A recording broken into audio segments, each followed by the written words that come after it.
Hey guys, good morning. Just a quick update. Just looking at the pairs we are going to be trading today and some updates for yesterday's trades.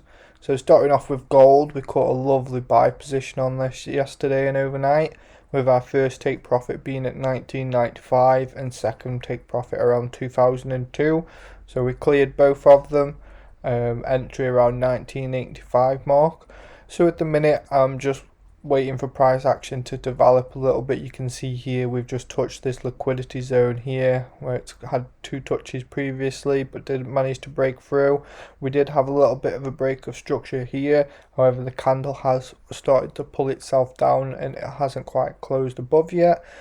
So I am mainly just waiting to see what price action does. If we manage to break up above this zone and hold above here, then I will probably look for more buys leading up towards this high mark here, 2030. Looking at the 4-hour perspective view from what we did our analysis on, currently it's going well. Obviously my overall bias is up to 2100, 2070. So we have started this little bullish push here after a bearish opening on Sunday morning / Monday. So yeah, really just waiting to see what price action does here. You can see it's also broke above this little resistance support zone here, come back down, now acted as support instead of resistance. So I'm really just looking for more confluences to take another long position up to probably my next target's going to be around 2030. We have any news today? Let's have a look. Some low ones, inflation rates, note auctions. So there's not much high impact news today for the first of many days. Oh, okay. Nice. So we're probably going to see a lot of fundamentals and price action playing out today, catching up over last week and the weekend. I know obviously a lot of the banks are on holidays until Wednesday anyway, so it might be a slow day volume wise. We've got FOMC minutes tomorrow as well, so we could probably see price action and fundamentals taking charge today, which would be great for us considering the what's the word I'm looking for, turmoil. Let's say the US economy is currently under a bit of a smokescreen without the Fed's influence on news releases. In my opinion, the fundamentals and price action will be bullish. So yeah, we're looking for longs on this pair. And then Euro AUD, we had a lovely short position on. We were around, let's say, 55 pips in profit today. I think we closed around 50 pips. Unfortunately though, after the Euro news this morning, it had a bullish push up and is now sort of close just below our entry levels for both of the trades. We were in 2 sells for Euro AUD. You can see here it's started to push back a little bit now. The Euro news just give it one strong bullish push, which you can see here. And then it's just sort of hit this level and it's starting to come back down. So we could possibly look to re-enter this position. As I am bullish on AU as well. Looking at the 4-hour chart though, it has sort of hit this liquidity level here. You can see this is where it's failed to break through. It was previous resistance and now it's acting as support. So again, just waiting to see whether we break through this and continue the ride down to our initial take profit margins of around 62500. Just trying to be patient really, not just jump in.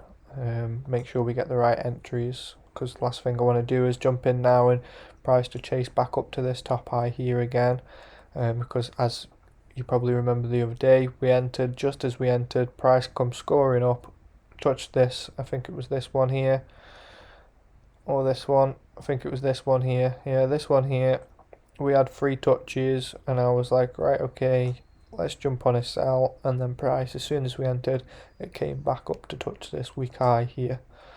But it just touched and retested and went down into profit. So yeah, again, waiting for price action to develop. AUDJPY, it is very unfortunate we missed this. The one week that I haven't placed a trade on AUDJPY, I've been heavily focused on it for the last, say, 3 months. And then just because over the last couple of weeks, a couple of different AU news releases went sideways, I was trying to take a more conservative approach. I did this analysis last week.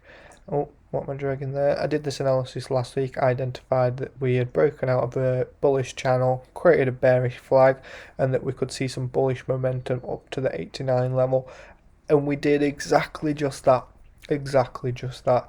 You can see here, this was the projection, and this is the current price that we're at. It's now at 88.75.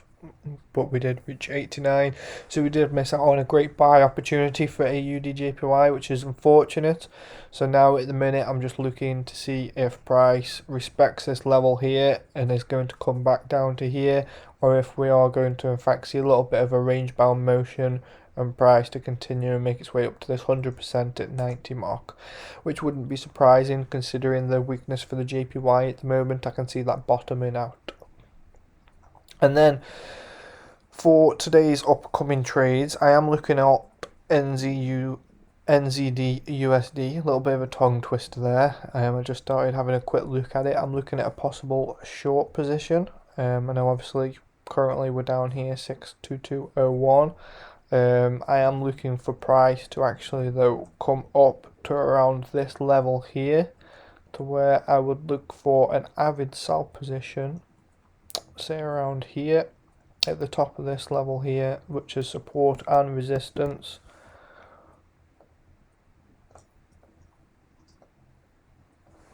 And then bring that all the way down to the bottom of this channel side there is take profit 1.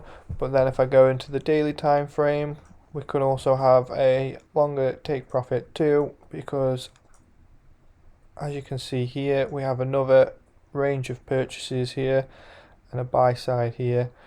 So we could take a longer trade, which would be a very, very nice trade down to this lower low here, which would also create a Elliott wave impact. So if I just go into a little bit more depth on this now, so you can see here, we've had a range of spike here, this liquidity grab there, so that would be the invalidation level. We sort of want to wait for price to come up to this level, and then we could catch this coming down to here. So let's see. So that's a nice 800, 750 pip move. It's a good swing trade over the next few weeks.